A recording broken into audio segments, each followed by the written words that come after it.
Hey, what's up, everybody? Hagomatsu today. I'm gonna be giving you some preparation tips for layer 2. I know you guys saw the Nano Prodigy upload, and I was like, you know what, fuck it. I'm gonna do my own little prep video for you guys. Now, any of these may become like not useful because you never know what's gonna change about layer 2. I have no idea myself, but based on what we have and what kind of works now, it might work in layer 2, right? So basically, let's get into it. So the first thing is you want to kind of gear yourself towards a good PvE build.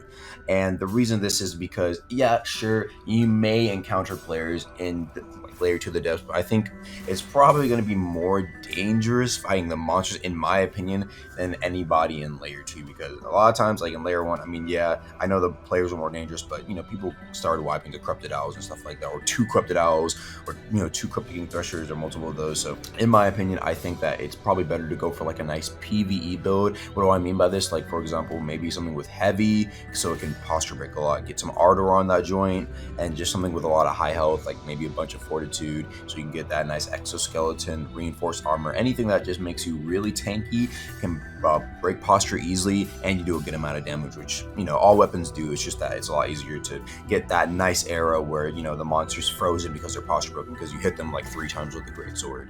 Now, the other thing that's really important in my opinion is to make sure you don't have a bell. Do not have a bell. The reason whenever I make my PvE builds for the depths for layer 1, when I don't have a bell, is because I want that like resurrection. You know what I'm saying? Let's just say in the case where I would have wiped, that bell will save me. Instead of me getting a bell that I probably won't really rely on that much, I can actually have that nice little resurrection and then maybe win the scenario and not have to wipe my character. Now, as for what you want to actually put in the stats of your character, maybe like high willpower, high fortitude. Those are like the first 2 things I'm thinking. Maybe high strength as well. That way you can carry a lot. You can also have some good talents that go with strength, fortitude, and willpower. Those all kind of go in tandem with each other and usually give you some nice health in terms of your talents. But other than that, I don't really see a reason to go like charisma, intelligence. No need for that if you're gonna go for like a good PvE build. Just go high health, high willpower, etc. Right. Another thing is like maybe have some people, or maybe have a build with flame charm, because you get that undying flame under the depths. I don't know if it'll work in layer 2. I do not know. So I'm not recommending you go do it, but maybe have like one friend that has it, just ready to sacrifice. You know what I'm saying? Now, another thing, murmurs. There's 2, of course, Tass and Ardor, but which one should you do? Because I just told you, like, breaking the enemy's posture is important, right? So Ardor is there for those who want that, but Tacit, again, very helpful. If you do want to give yourself Tacit, that can help you escape a lot of situations. So I don't blame you if you take that either. That's what I'm going to be doing. I'm going to have like 2 builds with Tacit, maybe like 2 with Ardor, and then just kind of be set from there. Now, you need builds also with mobility. This is important in my opinion because you don't want to be caught lacking in an area where you might need mobility.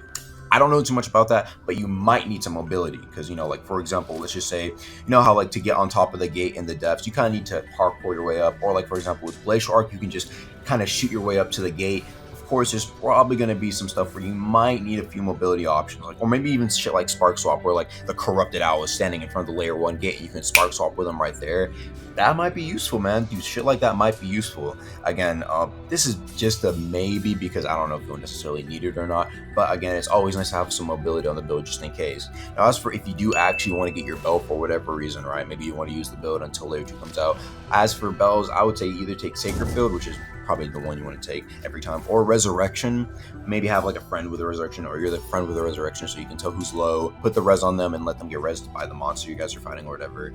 Sacred Field, because, well, that's less damage for you and your teammates if you guys are all in a guild, and you guys can kind of cycle through the Sacred Fields. When one goes off, you put on the other, and it's just really good for your teammates. So those are the builds I would recommend. Now, for the final thing, Animal King. If you do have an Animal King slot, I don't know if it'll work or not, but hey, man, it's better than it not being an Animal King slot. You know what I'm saying? Animal King slots are useful in layer 1, so maybe they'll have some sort of relevance in layer 2. Again, this is all a maybe, I don't know, kind of sort of video, but it's just kind of putting you in the right direction to where you'll be ready for whatever layer 2 has to throw at you. I mean, the most prepared you can be, in my opinion. And of course, you can just make a regular build, but in my opinion, you want to make some good builds that you're like ready to sacrifice. These are builds that you're probably going to be wiping, you know what I'm saying, to kind of explore layer 2 with the squad, man. And that's pretty much going to be all for the video, guys.